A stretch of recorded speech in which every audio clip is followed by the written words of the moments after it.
Thank you so very much. So is everybody going to be in a food coma this afternoon? Everyone's going to be like a little tired. Hopefully not. Hopefully we'll get a little excited about social selling a little bit. So I'm here to talk to you today, obviously, about how to really make yourself shine online, and then how to ultimately convert businesses.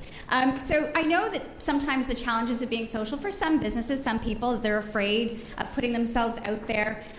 It's risky, it wastes too much time. Does anybody ever sort of feel like it's just a big, dark black hole? That social media just is a time suck to a certain extent. It's also, sometimes people think it's not necessarily relevant for their business. Some professionals will say, well, face-to-face is the way that I do business, and so social media doesn't really apply to me. And for the almighty question that I have been asked since day one, since I started teaching social media, is what's the ROI? What's the return on investment? And what's great about social is that we can track. Probably you've had some people speaking about tracking data on social. It's a lot easier to track data on social, but there's a lot of stuff that you can't track, right, using social media. And for a lot of clients that I have, especially in compliance-based industries, you just feel like your hands are tied. So how can you have a social conversation when you're limited on the things you're allowed to do or say? So we know that social selling really is this process where really, I'm not going to read it because that's sort of like the teacher in me that goes back to the 101 of the Webster's dictionary example. But really, it's providing value and having conversations and treating people like human beings. And sometimes I think we forget that. We deal with computers, we deal with devices, but at the end of that device and that computer is another human being. And so we have to really remember that. So social selling really produced results. Statistics saying 90% of decision makers never respond to a cold. Who here doesn't even answer their phone anymore when their phone rings? I get ticked off when my phone rings, right? So we know that is not the way that people are doing business anymore, right? 51% of people are more likely to achieve quota, and 57% of every buying decision is made before the sales rep even calls. Because what do? We go online to search for a solution, or we ask someone ahead of time, right? So social selling really does help you to build a professional brand. And this is why I'm going to focus on LinkedIn for the most part, because you are all brands, like it or not. You are brands. And so LinkedIn is going to be one of the highest ranked sites that when people are searching for you, that's the site they're probably going to see. You want to focus on the right audience. And I think one of the things that's overwhelming for me, and I've been in the digital landscape for 20 years, I should do the 20 years, it's horrifying for me that I've been in the digital landscape before Google, is that I think we're all afraid that we need to be on every single channel. But we don't. We just have to be at the right place at the right time with the right message. And sometimes I see people's shoulders go down then too, because they're like, do I need to be on Twitter? Do I need to be on Facebook? Do I need to be? You don't need to be everywhere. You just need to be on the right channel at the right time using the right message. We want to engage with insights. We want to make sure that we're providing value to our target audience, right? It's not about us, it's about them. And the fundamental shift that goes on with social, not only is it we're talking with our customers, we're no longer talking at them anymore. So that's a really important difference, that it's a two-way conversation as opposed to talking at people. And so ultimately, what a social does is it allows us to build trusted relationships. And at the end of the day, that's what we're selling, is our relationships and trust. That's what we're buying, is trust. In fact, there's a quote by, he's an author and a speaker by the name of Michael Port, that said that the amount that people will invest with you is directly proportionate to the amount that they trust you. That was a game changer for me. The amount that people will invest with you is directly proportionate to the amount that they trust you. And so that's really, really important to remember, because ultimately you're building trust, right? And we know am I cutting out a little bit? I keep hearing I am cutting out? Oh, stand on that mic. Use that mic. Am I talking loud enough, I hope? We're good? Okay. So the modern, I guess I'll leave this on. The prospect journey is obviously changing. Oh, I got to turn that on too. No, it's on. I just got to talk closer to it. How do I look now?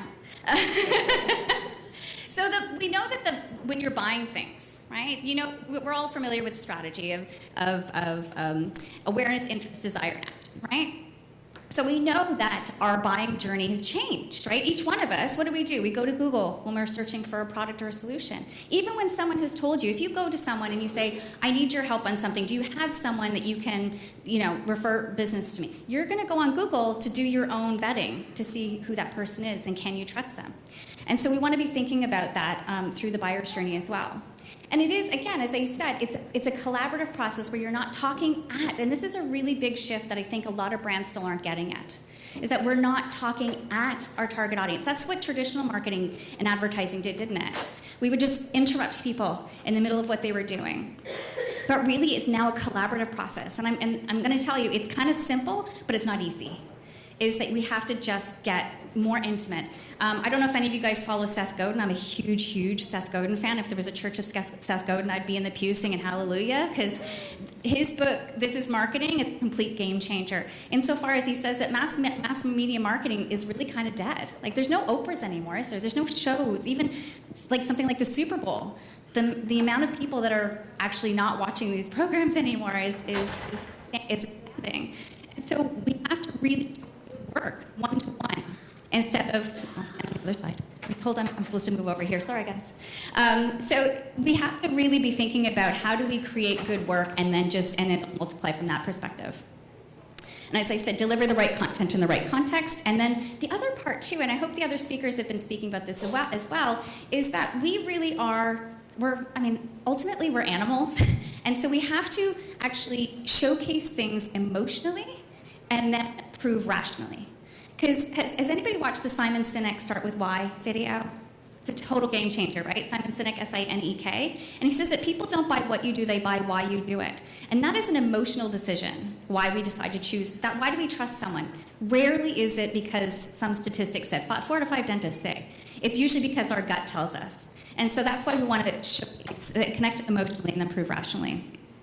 Okay, so the 3-step process that I have, and it's in my book, which is create, connect, convert. The 3-step of any strategy is to create a really strong first impression, to connect with quality professionals, and ultimately convert business.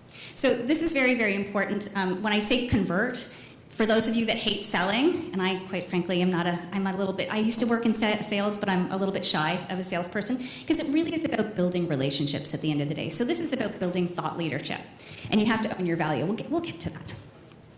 Okay, so has anybody heard of this quote before, that your personal brand is what people say about you when you leave the room? Jeff Bezos is quoted as saying this. And as a mother of a 12-year-old boy, what's interesting to me is how I watch these YouTubers that my son watches and how congruent they are with their story, and they're out there publishing content all the time, and they're building big names for themselves within their communities. And it's because they just picked them. They just did it one video at a time and built a network of people who are their tribe, who follow what they're publishing. And this is a little scary for us, those of us that have been born and raised in a time where you're just told to go to school and sit down and shut up and do what you're told, so that you can go to work and sit down and shut up and do as you're told. And now in the year 2019, everyone's like, you have to be different, you have to be remarkable, you have to be like stand out and own your brand and all this other stuff. The importance about this quote right here is that you have to think about your brand from your target audience's perspective. We're all, what I like to call marketing is benevolent manipulation. We're all trying to get somebody to do something at some point. And so the idea here is we want to create a story that wows and fascinates the people that we want to wow and fascinate. So I'm going to give you some tips. Before I get there, though, one of the things that is really, really important to remember, if any of you are responsible for doing any media or marketing and sales for your organizations, is that your employees are the best brand ambassadors for your organization. And if you're worried at all about, okay, so how do we get viral? How do we get your team on board? And this is going to require you to probably have, well, if you don't already, you should have it, is a social media policy that outlines all the things that people are allowed to do and not allowed to do. And you're worried about some maverick that's going to take off and do something kind of crazy. I'm going to give you some tips here on how to really manage that, but really empower your team to share messages, because people who love to work at their organizations are going to have 10 times the reach, and they're going to be the best brand ambassadors that you have out there. So that's a big part of social selling as well. So LinkedIn. Who here is terrified of LinkedIn? Is anybody terrified? Nobody's terrified? Oh, that's good. You're all like LinkedIn rock stars? Maybe? Well, we know that LinkedIn isn't the sexiest out of all the channels, is it? It's the one that we kind of like, you know, it's not fun like Insta or maybe Snapchat. But it is the professional network where professionals are investing time. They're not wasting time. So the psychology on this channel is quite different, right? Over 610 million members in over 200 countries, and 3 new members are joining every second, blah, blah, blah, blah, blah. But this is a really important channel that you need to have a professional presence on, because I can bet you, if any of you have ever Googled your name, LinkedIn will be one of the highest ranked sites when someone looks for your name. So this is why it's very important. Okay, so if there's only 3 things that you do on your profile, the 3 things you must have are your photo, your headline, and your summary.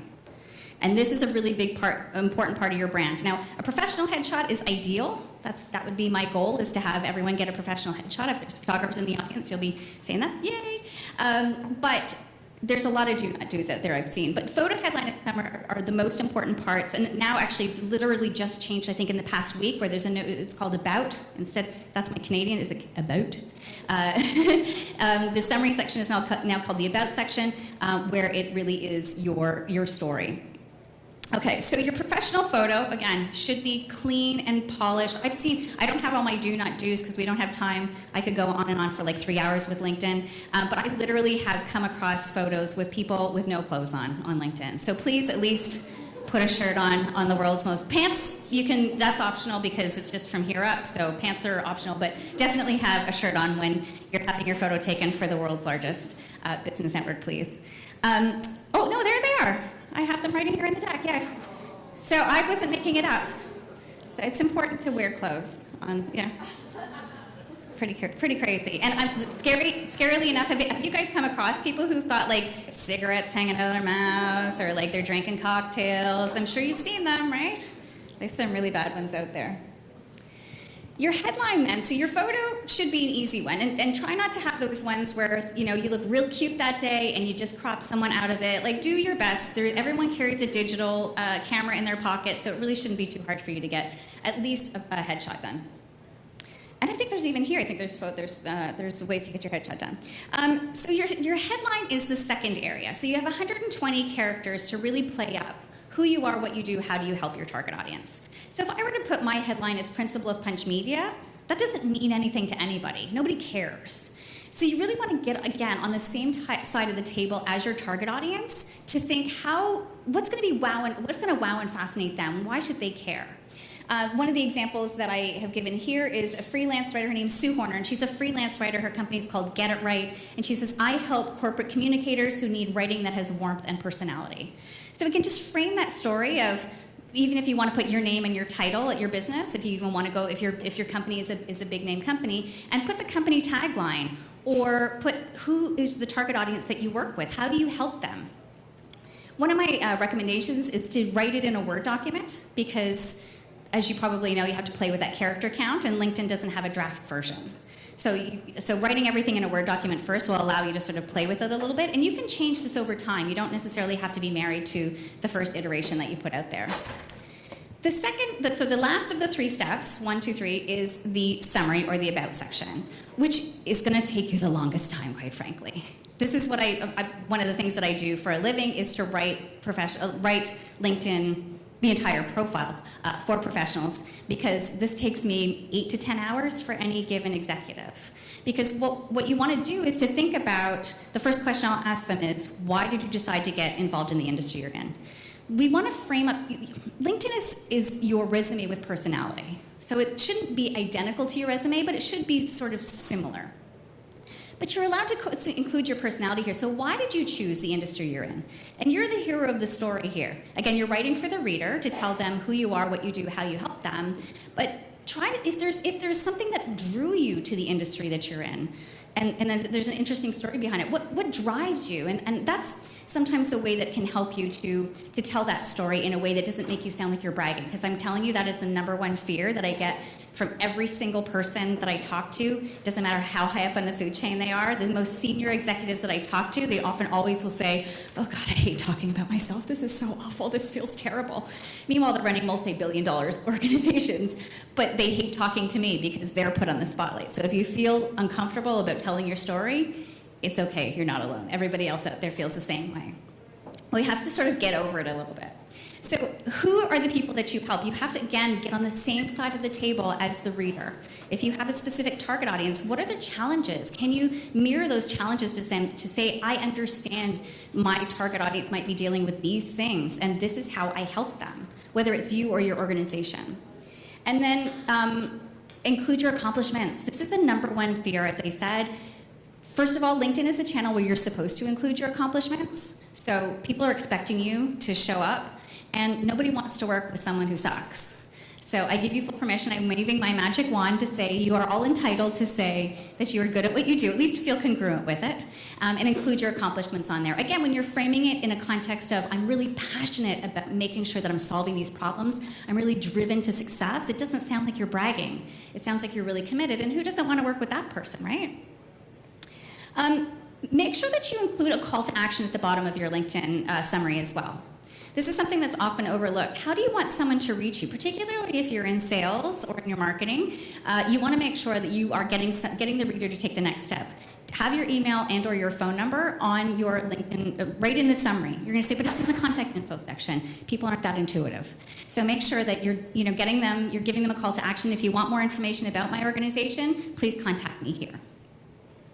The other suggestion I have is to write it in first person, and the reason for that is because we want to connect with other human beings. I don't know if you guys feel the same way, and I've been in a debate with other people about this. I believe in first person because I think that the third person bios are kind of cold. Leslie Hughes is such a wonderful human being, and nobody really wants to read that. But if I say, I love to help people feel more empowered with their profiles, the reader is just going to feel much more connected to that, and that's just my opinion. Okay. So the next step is to make sure, particularly if you are the marketing person for your organization, have all of your team fill out this experience section, because this is a great way for you to showcase your company brand as well. Ideally, you want to have everybody on your team have that same headline, similar headline if you can, with their name, their title, and then whatever, maybe your brand messaging at the top. And then within the current section, you want to have them sort of link or discuss, what does the company do? How does the company help? In the profiles that I write for the people that I work with, typically it'll almost be a mirror to the resume, where these are the deliverables that I do on a daily basis, just to flesh out, okay, so this is what I do, or maybe it's the process you take your clients through. You have another 2,000 characters in this section as well to frame that, and I would just really strongly encourage you to share with your team a boilerplate copy, just a couple of sentences of what the company does, and just encourage everybody on your team to share that, because it's just another way to brand your organization and have your website address on there as well. That's a call to action. Okay, and then I don't know if you guys have ever noticed there that cover section at the very, very top of the LinkedIn, right behind your photo, there's like that little area up there that allows you to brand. Again, if you're in, those of you that are marketing, even in sales, you want to make sure that that area up there either represents you as a person. Ideally, it's better if you represent the brand. So if you're responsible for the marketing for your team, give everyone on the team a branded cover photo that they can include up in that area as well, because it's free real estate up in that section. So you want to make sure that everybody's sort of on the same page, right? Okay. Now, I'm not going to get into this too much, but ideally you want to get to 100% completion of your profile, because LinkedIn says that you're 40 times more likely to get opportunities this way. And as you can tell, I'm kind of a chatty girl, so I think in this case, more is better. In fact, I don't have the statistic at the top of my head, but statistically speaking, long copy actually outperforms short copy. So, because that's one of the questions I'll often get, which is kind of, it seems very counterintuitive, because we live in a society where everything is bite-sized. But since 97% of the people are actually Googling before they pick up the phone, they want to have that information before they pick up the phone. So in some ways, you want to make sure that as long as the content is good, it's quality over quantity every time, that you're telling a comprehensive story. Okay. If you wish, there's a social selling index. That's what SSI stands for. If you want to sort of gauge where you can improve on your LinkedIn profile, there's a link there that'll help you, and LinkedIn will sort of gamify it a little bit to sort of tell you where you could be missing the mark or where you could be improving. And this is only just for you. This, and when you see that all-star level, on your LinkedIn profile. Those two sections are really just for you. They're just sort of almost the gamification of LinkedIn, sort of, just to get you to keep moving forward. Rome wasn't built in a day, so I think if you focus on your photo, your headline, and your summary, you'll be much more equipped than even worrying about this stuff here. But if you're already a rock star in LinkedIn, this will just help you up your game even a little bit more. Okay. So, just rounding out that first section of create, my next steps is to encourage you to do your photo, have a great photo, with clothes on, headline, summary, and then your experience section, and really try to extend that brand presence across your entire team. And the other thing, with the students that I teach, the very first assignment that I give to my students is they actually have to audit their own digital footprint. And you wouldn't believe the stuff that they come up with. The reason for this is because, at least for my students, they have to Google themselves and actually make them partner up with someone, because usually they lie, is partner up with someone else. Google the person's name and see what social sites are coming up. And is that digital footprint that's been created, would you hire that person based on that digital footprint? And my students will sometimes say, oh gosh, I didn't realize all this information is still up about me, or I was being ironic when I posted that, really awful photo or post or things like that. They think they're being funny.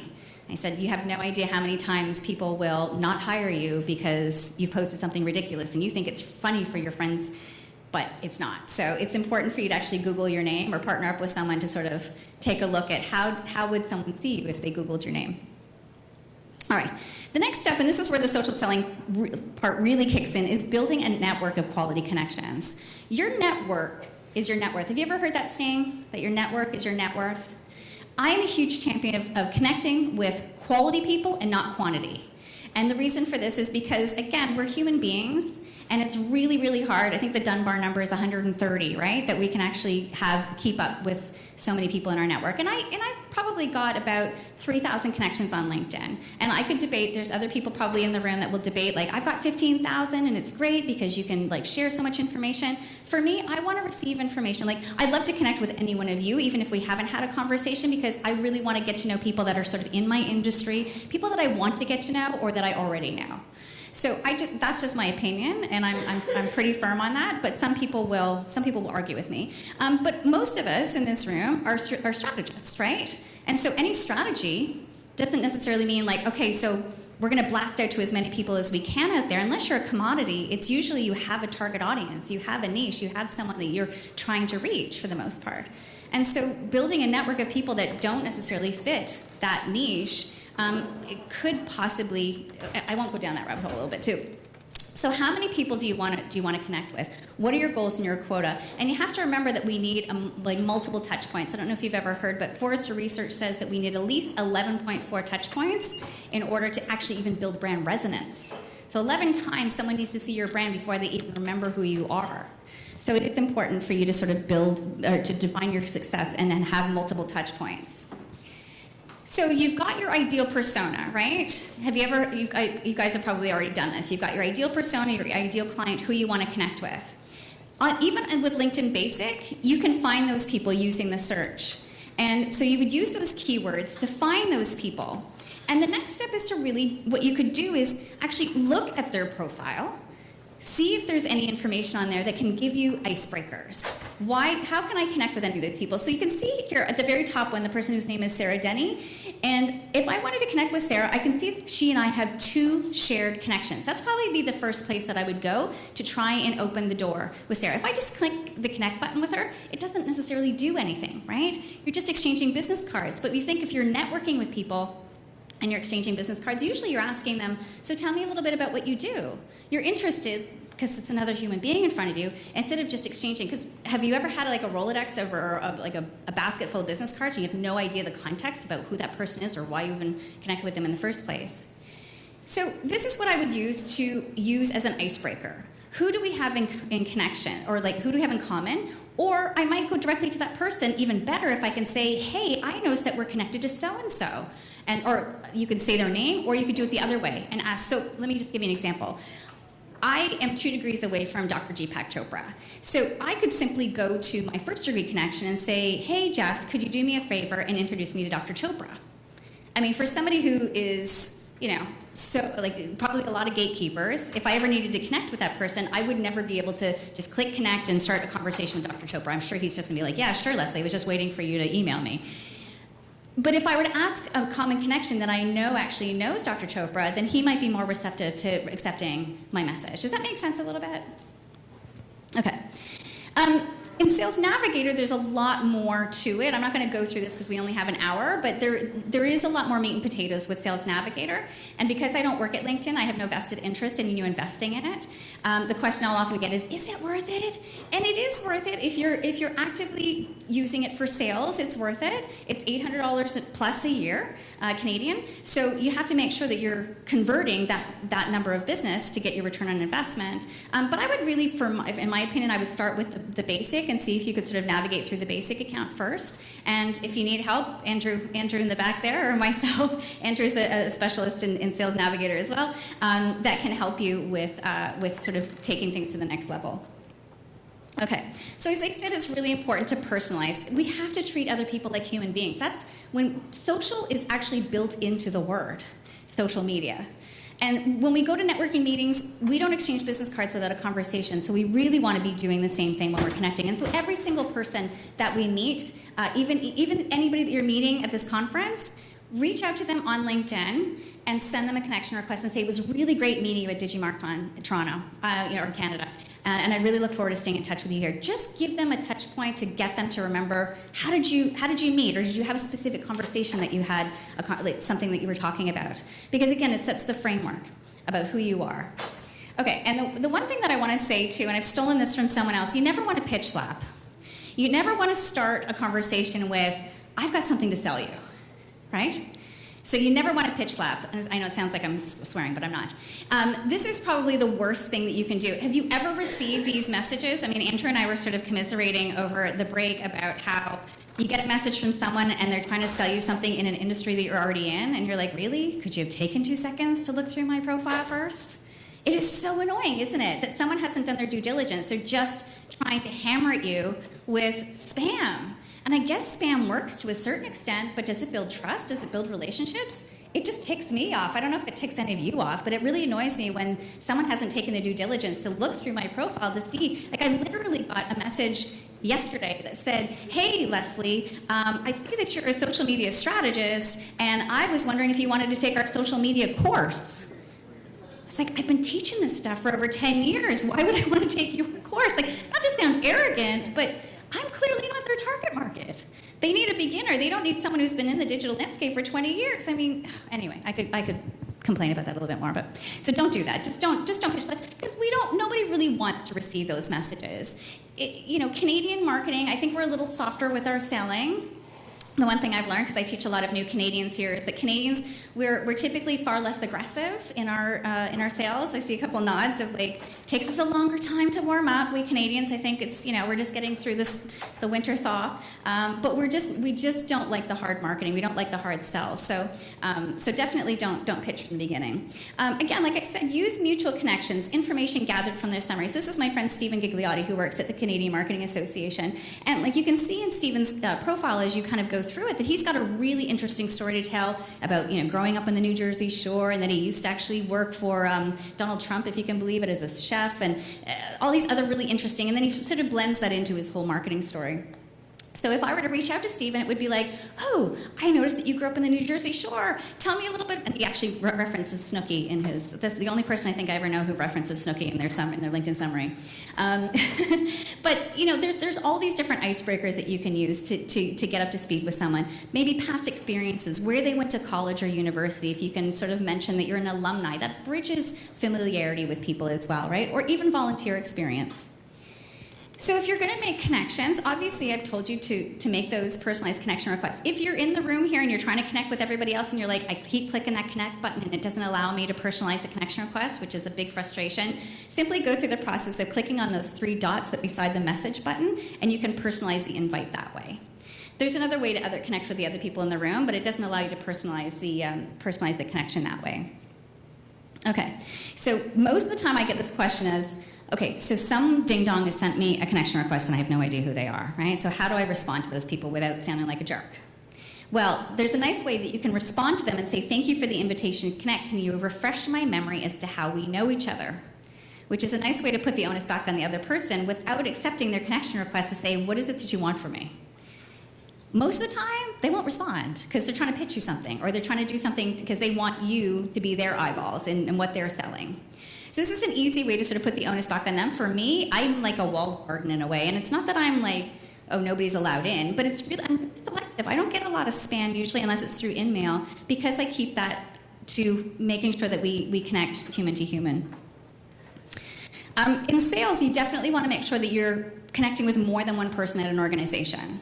We know that in a lot of organizations, it takes sometimes up to 5 different people on a committee to make that decision. So on LinkedIn, make sure you're connected with each and every one of those people on the team, because if you lose that one person in the midst of your sales or marketing, then you might have lost everybody, your connections with anyone on that team. So do your best to continue to build.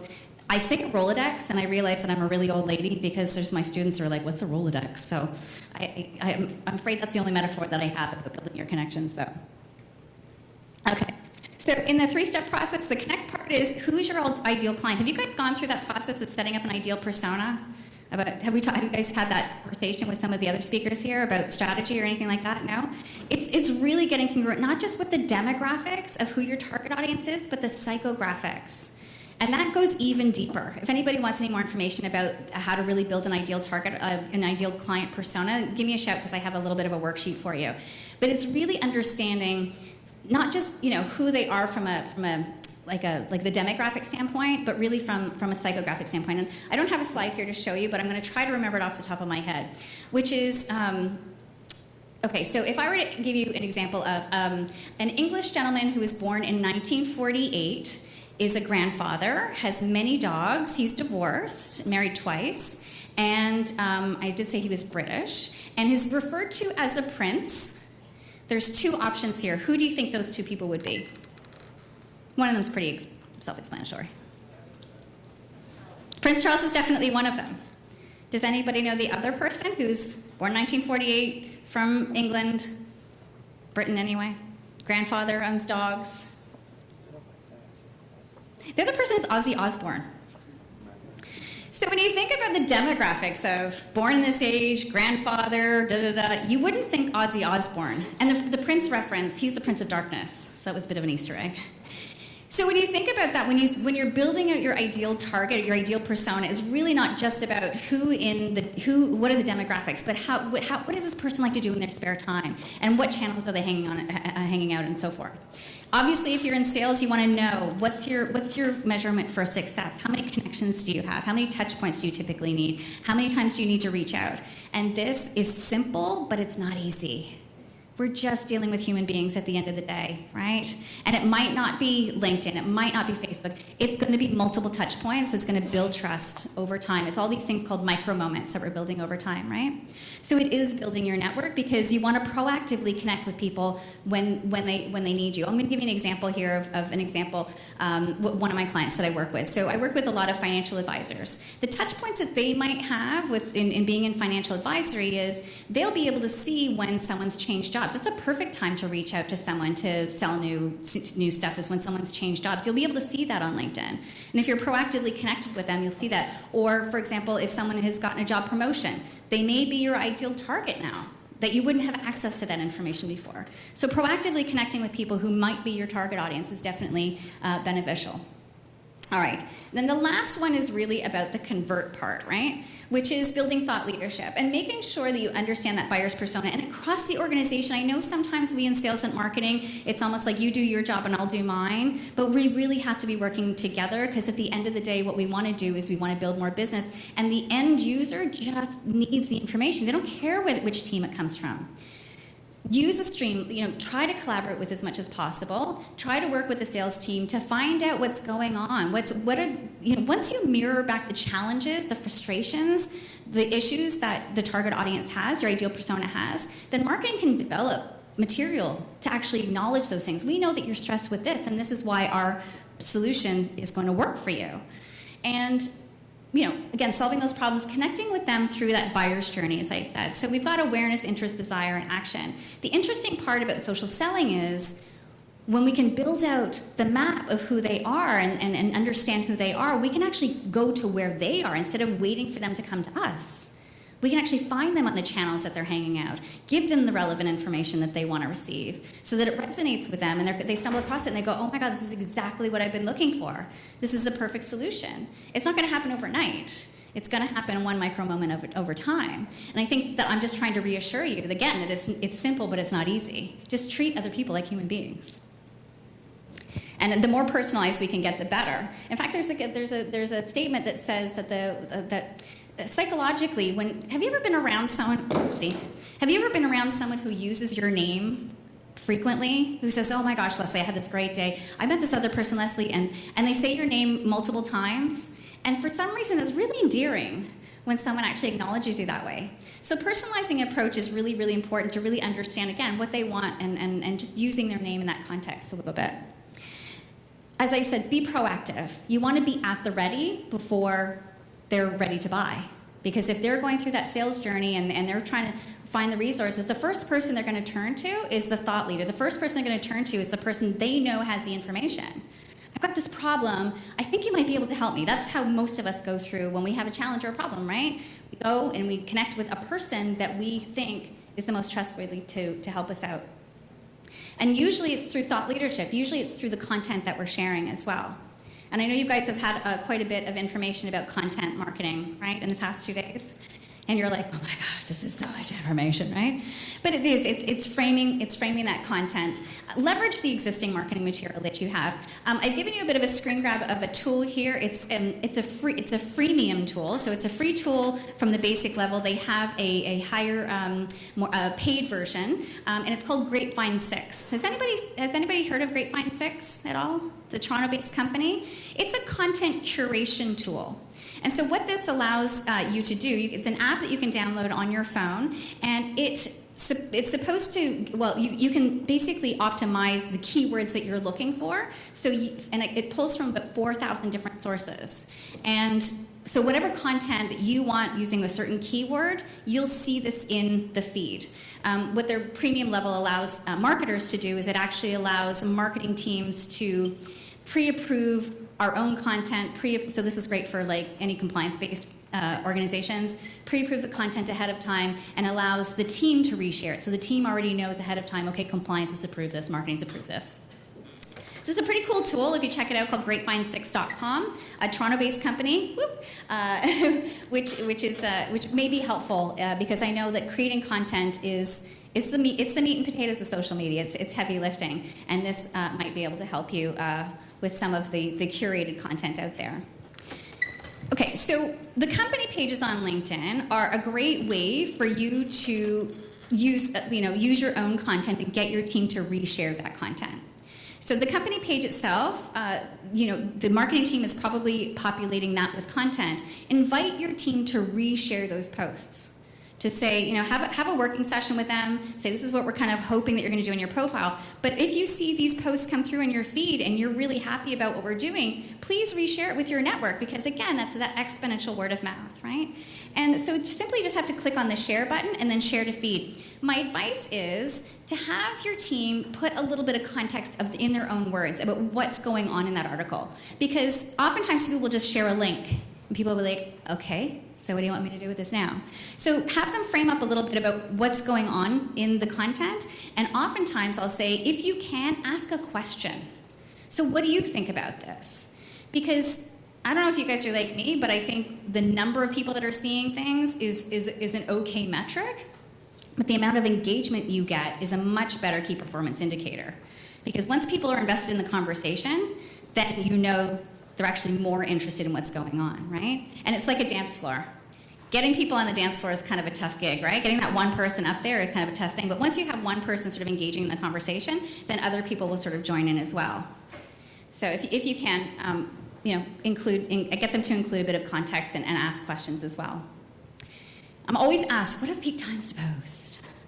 You can find all sorts of different data that's going to tell you all different times of the day to post.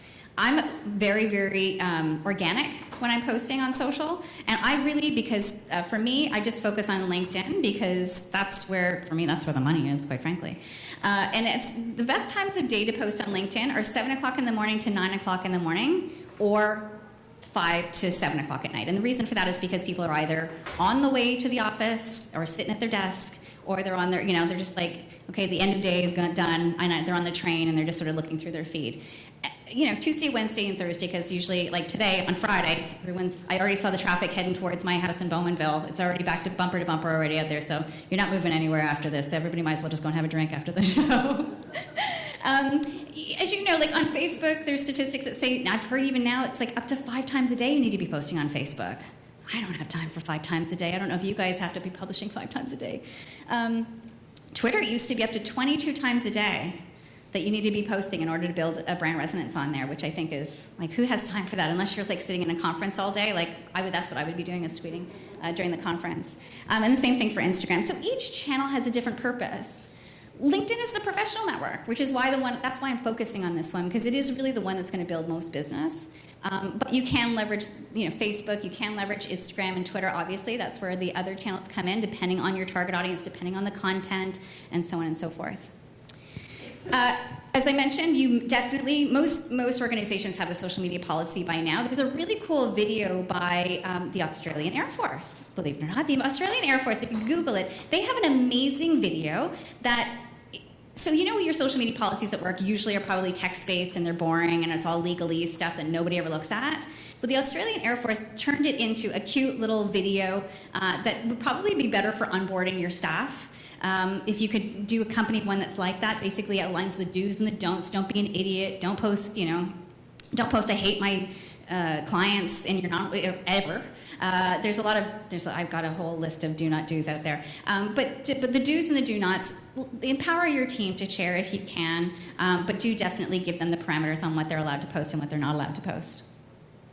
Okay, so to wrap things up, as I sort of said, you want to make sure that you're deepening those relationships through those personalized notes, gently, consistently, realizing that people will probably post also. Again, the sales triggers will be out there to see when people are changing jobs, if people have an issue, if there's all these little different nuances that you can see. You have a line of sight with all these social channels that you never ever had before, and we just have to be open to looking for them. Identify this opportunity, drive conversations offline as well. So see if there's opportunities for you to say, hey, one of the examples was somebody sent me an inbound connection request.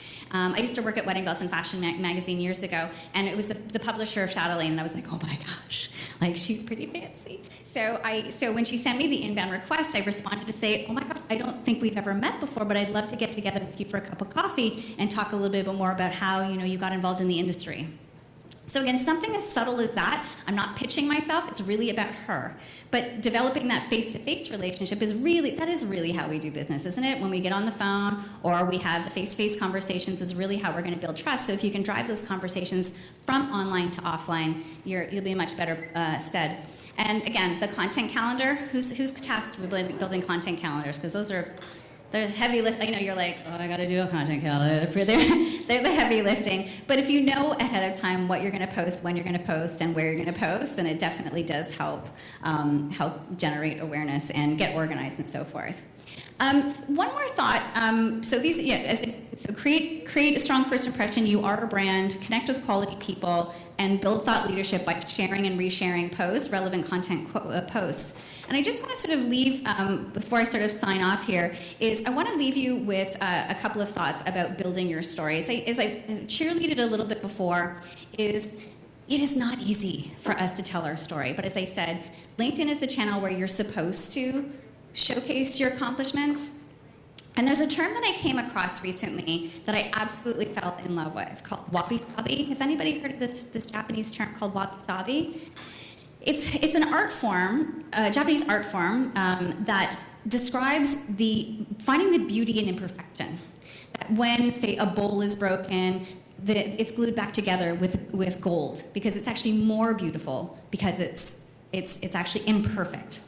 And the reason why I share this, and I was like, this is for me, it was like such an inspirational thing for me, because I haven't really picked myself apart too much today, but usually I'm like, when I met you, I'm like, I talk too much, I talk too fast, I do this, I do this, and I know that I sound like a squirrel, but the thing is that I have tried to slow down when I speak, and it's not possible for me to slow down. My brain is going so fast.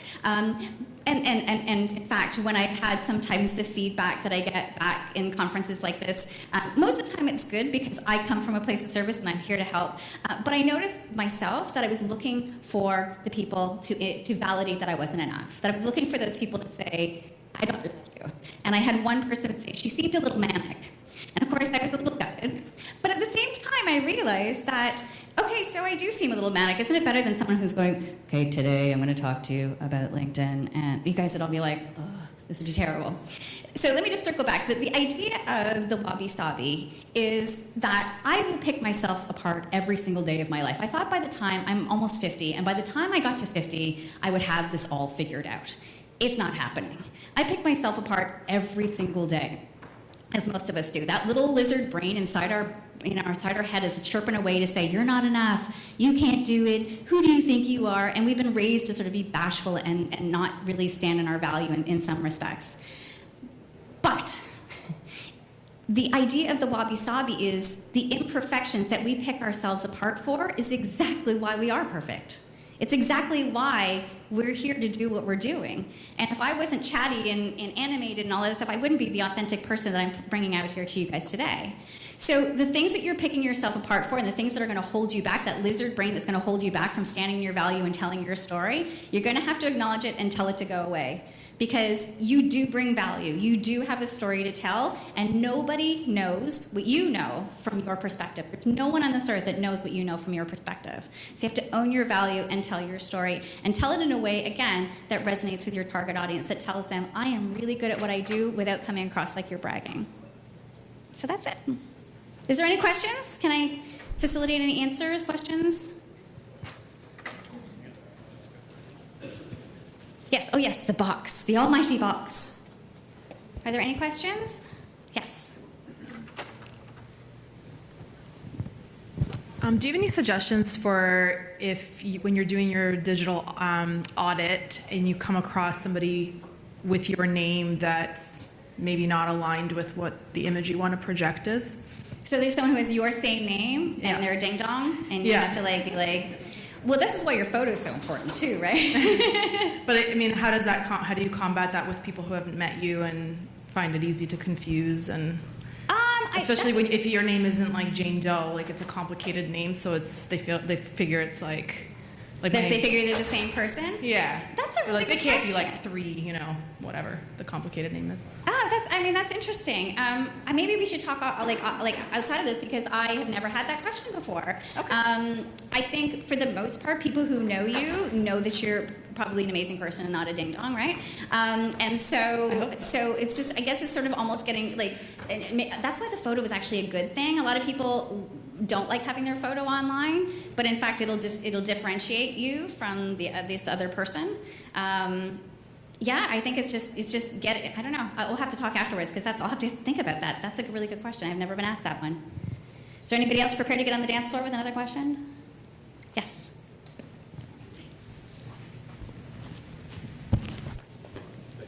Well, my question is maybe too specific. I'm the franchise business, so our marketing is kind of a hybrid. On one side, we try to generate leads, aiming to call the attention of potential franchise owners trying to open markets in new geographical areas. On the other side, we also try to boost our brand in front of the final customer. For B2B lead generation, you use LinkedIn, but sometimes we found that it's not enough. Would you think, I would like to ask you, what other platforms could work in conjunction with LinkedIn to boost lead generation? Well, that's a very difficult question, because it's I don't really... know if too technical, maybe. I should talk to your partner. Afterwards? Yeah. I mean, because that's a strategy question, right? So Yeah. it's really, again, knowing who your target audience is and where they're sort of hanging out, because you want to fish where the fish are. Yeah. So you definitely want to go where they're hanging out and where are they going to be more receptive to information in a way. Okay. it is a bigger overarching question, because LinkedIn, and it is business to business, you said, but LinkedIn isn't enough. We've experienced a decline. Okay. It used to work very well maybe 2 years ago, but now we're also working with brokers. Okay. They kind of traffic leads through specific websites. Okay. They work with other franchise business. Yeah. But we are depending a lot of them on them. So.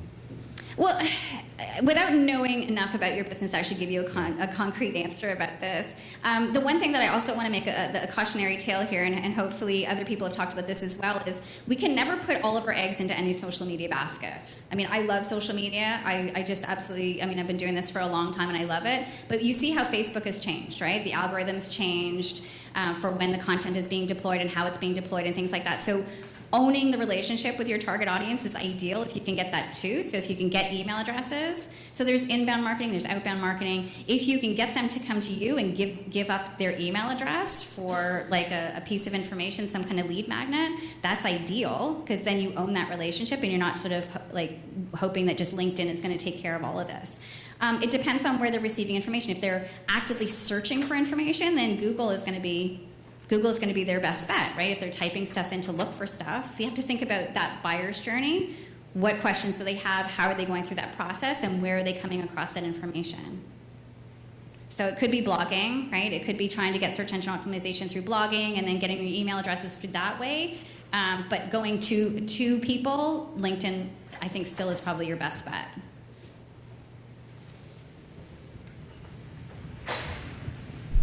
Okay, so I think we're done. Please thank Leslie Hughes. Thank you, guys. Hopefully you'll connect with me. That's my LinkedIn account. So hopefully we'll connect. If you've already clicked the connect button and you haven't personalized it, I won't beat you up. Wait. I'll presume that we met today. So hopefully we'll meet. I'll be around for a little bit afterwards, but hopefully we'll connect. So Okay, thanks so much. thank you. Thanks, Leslie.